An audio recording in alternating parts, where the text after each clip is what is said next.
Hello, everybody. This is Waldorf and Statler, and we're back. This time we're going to look at the Path of the Forge. I'm Waldorf, by the way. And I'm Statler. Just in case you didn't know. The Path of the Forge. Stop shooting me a bird. This this is the Infernal Dwarves. Correct. Path. So, anyway, let's get started. First one, the lore attribute is Flames of Anger. Infernal Dwarves are angry. Has a range of 18, it's a hex, lasts one turn. Target gains flammable. You know, you look at this and say, okay, that does nothing. This is not a good one. This is very good. This is an incredibly good lore attribute. If for no other reason, anytime you have anger in a spell, it's always a good thing. Flames of anger. Besides the name, it is a very awesome lore as opposed attribute. to the flames of kindness. You know? That's true. Yes. But yeah, no. Yeah, based on the amount of flammable attacks they have and can get. Correct. This is re-rolling to wound on anything is really good. It's fantastic. Yep. No, I agree. I think this one synergizes very well. Too well. Probably a little too well, but Yes. very well for this army, yes. The base spell, Shield of Dark Fire, Far. Fire is always bad. Yeah, cast on an 8. Dark fire. Dark Far. Yeah, boosted version's 11, range 12. It's an augment, remains in play. Target gains magical attacks and flaming attacks, and with the boost, all 2 wound rolls against the target suffer -1 to wound. Choose which when casting the spell. Choose which if it's the or the and. Yep. Its range is only 12. It's very short ranged. But you're only casting it on your own units. Yes, and so it helps you with your. But the other thing too is, you know, when we get into the army book review for this army, you'll see that their I can't remember what they're called at the moment, but their engineer guys are actually okay in combat, a lot like the other dwarves, which have The dwarven engineer. yeah. Okay. So Dwarven holds. yeah, so it's you're not as at great risk as you are with a squishy like elf or human mage, right? Right. So yeah, it's short range, but you have a lot of short range firepower in the army, as long as war machines that are longer range. So yeah, it's Well, I mean, as a base thing. as a big thing, this is another one I'm going to tell you. For a casting of an 8, -1 to be wounded. Correct. That's pretty good. You put that on a toughness 4 guy, you're in effect making him toughness 5 or better. Right, and then you're getting your lower attribute off at the same time. Yeah. It's a flaming magical attack. Exactly. Yes. Well, no. Well, the flaming magical is if you go with the boost. Yeah. You don't have to go with that. Mhm. You can just go with the 8 and select the -1 Sure. to be wounded. Sure. Again, incredible for 8. Hmm. Anyway, the number 1 spell is Burning Rage. These guys are, like I said, everything's kind of angry with them, isn't it? They're very angry. And burning. This casts on a 5 or 11. Range is only 12. Hex missile damage. Instant.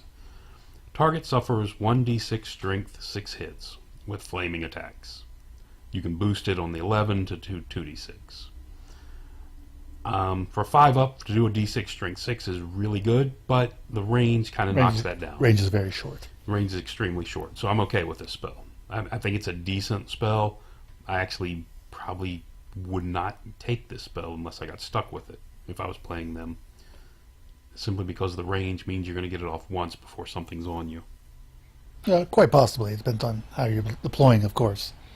Unless you're doing that flying Lamassu guy that runs around and Yeah. shoots people. And you don't tend to have a shortage of short range shooting or war machines in the army, so it's not as key as it might be in another army. Okay. So yeah. But a good spell, but not great Right. to me. Then we have Subjugation, 7 up the cast, range 24, it's a hex, permanent, target has leadership, -1. Anytime you can mess with somebody's leadership, it's a good thing. When you can do it permanently, It's an incredible thing. When you can do it permanently on a 7, On a 7. it's a broken thing. Yeah, yeah. Anyway, just my Throw a little, leadership is, throw a little fear in there, and you're doing some wonderful things. unless you're talking about, unless your opponent's playing an undead army, leadership is probably the most important stat in the game. It's definitely very important. Because you can toss this on the general or whoever, and now their entire army's leadership goes down Correct. permanently on a 7. Yes. Anyway, What's unclear to me is if this is stackable. does not say it does. It's not. Right. You'd have to see if there's anything in. I don't remember anything in the FAQ on this, so if it's stackable, it's quite scary. Yeah, there was nothing in the FAQ on this Yeah. spell. Then it's something, because if it's stackable, you just can't let it go off a lot of times. Right. So you've basically taken away 3 dice from your opponent every turn Right. Right. for your 2. Mm-hmm. Right? Correct. All right. Next one is spell 3. I think you're up, right? Yeah, spell 3 is the Breath of Hatred. 7 inches. I'm sorry. Cast on a 7, range 12, lasts 1 turn.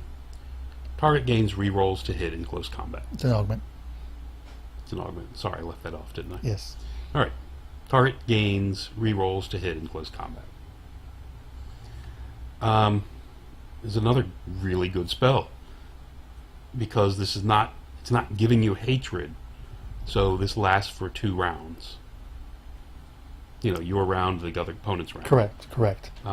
Another incredible spell. I think And a nominal casting value. and a nominal. It's a tiny to me, small casting value. You can 2 dice it on if you have a +2. Yes. Fairly reliably. Correct. No, it's a 2 dicer with a +2. Absolutely.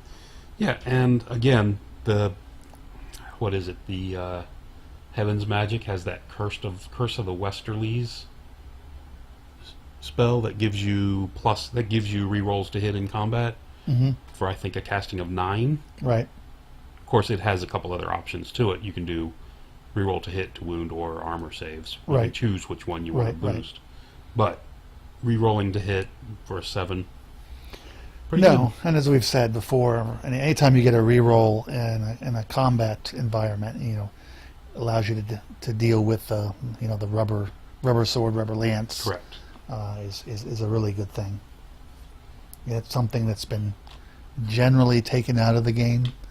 Yes. So those armies that have access to it, it's really a big deal. Yeah, I agree. Our next one, number 4, Curse of the Darkness, cast on a 9+, has a range of 18. It's focused. It's a hex. It's direct damage, and it's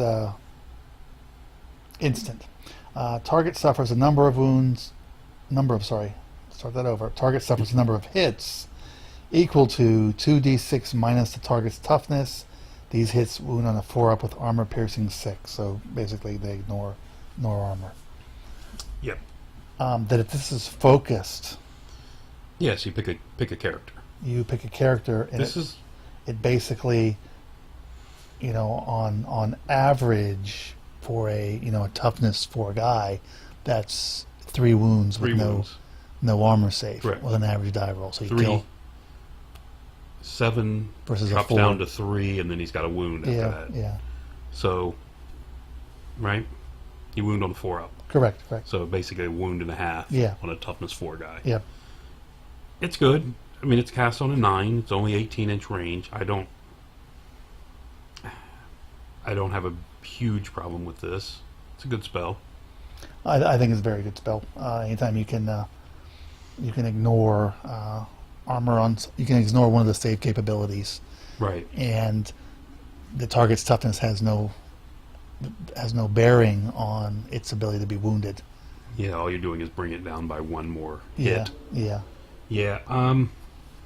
The randomness of this makes it kind of, I mean, you can roll a 3 or 4 for number of hits. sure or you can. something. So anyway, it's a good spell. It's a very good spell. I don't put this in the range of the other ones, some of the other ones, which No, no, as you've heard, I think are rather broken. Yeah. But no, I think this is nice because I think as you actually have a decent chance on a lot of hero level characters of killing them. So killing them, or if nothing else, wounding them a couple Yeah. times where they're really scared at that point. That brings us to number 5, which is the Choking Ash. Cast on 11, boost to a 14. Range is 24, boost to a 48. It's a hex. Last one turn. Alright, here we go. Target has -1 to hit in close combat, -2 to hit with shooting. You cannot march in the remaining moves subphase. And if you want to charge, you roll your dice and you divide the distance in half. If you want to cast, all your range are decreased to a maximum of 12 inches. downright mediocre.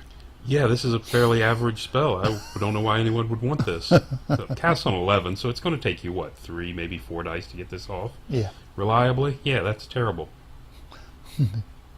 Yeah. Is a very good spell. Yes. That's all that can be said. And and the range is huge on it if you want to go with a 48, but that's 14. I mean, 24-inch range is fine. It's basically it's a minus to hit. It's not a minus to weapon skill or minus Correct. to ballistic skill like a lot It's a of straight other. minus to hit. Right. Yep. Yeah, it's a really good spell. And the target's spells get reduced to 12 inches Yeah. to try to counter anything you have. Correct. Which can be a big deal for some opponents. Yeah. And it has a very long range. Yeah, it's huge. You But know, anyway, well, it can have a very long range if you. 14's a big number. It's though. a huge number to do that. So, but yeah, not too shabby. Flames of the Forge. The 14 the cast, really high. 17 incredibly high.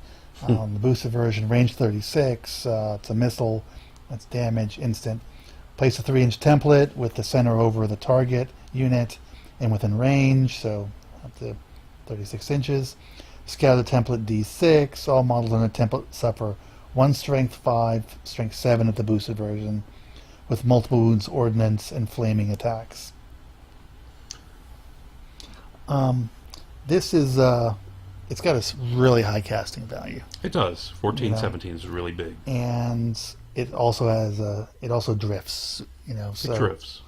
it can hurt when you're getting hit with a template weapon, but I don't know. Compared to I think a lot of the other Uber spells and like the Right. battle magic, I don't think this is particularly. I mean, if you put this up against the what is it, not the foot of Gork, sorry, it's the Stomp 'em, the Yeah. Stomp 'em spell in the Orcs lore. That one cast on a 13, 16. The strengths are up by 1 on this one. Right. This one does multiple wounds ordnance. That one does multiple wounds D3, so it does +1, and doesn't have flaming. So I mean, comparably, it's fair. I think when you compare those two, this is a very dangerous spell if you're facing ogres. But because an ogre with the big multiple wound guys are not going to want to get 9 guys hit by this thing, Sure. and potential of up to 27 wounds, right? Yeah. But anyway. I think I still like the the Storm of Souls and the Transmutation and those things better. But for an Uber spell, I think it's okay. It is. I think it's okay. So, that's the lore. Yeah. I think this is a fantastic lore if you're playing Chaos Dwarfs, Infernal Dwarfs. This is a fantastic lore. I don't know what options you have with Infernal Dwarves as far as which lores you can take, but I don't see any reason you would take anything other than this.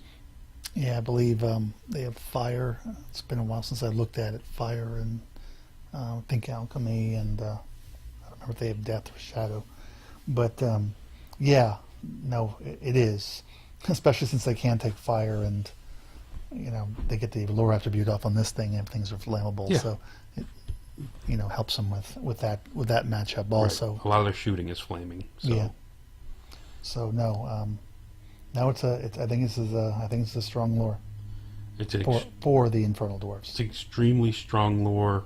It's good that they only the Infernal Dwarfs have this lore. If I'm playing against this, it's a broken lore to me.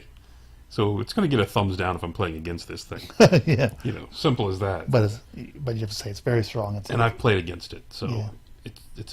This subjugation spell alone, permanent -1 to leadership. No, that's At a casting of 7.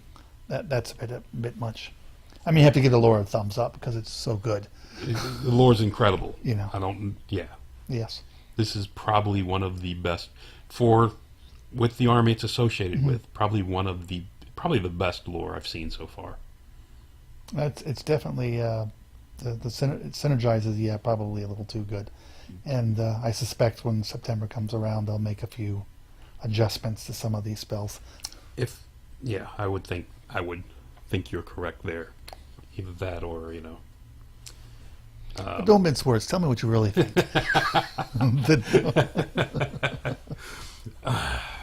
Let's put it, if it doesn't see an adjustment, somebody's not paying attention. Yeah. That's all I've got to say. The fix is in. Is that what you're going to say? No fix isn't in. Just somebody's just overlooking it. Is the way I would approach it. I see. All right, but anyway, so I guess despite my personal feelings, I have to give this a thumbs up because it's Yes. a really fantastic lore. Yeah, definitely a thumbs up for me too.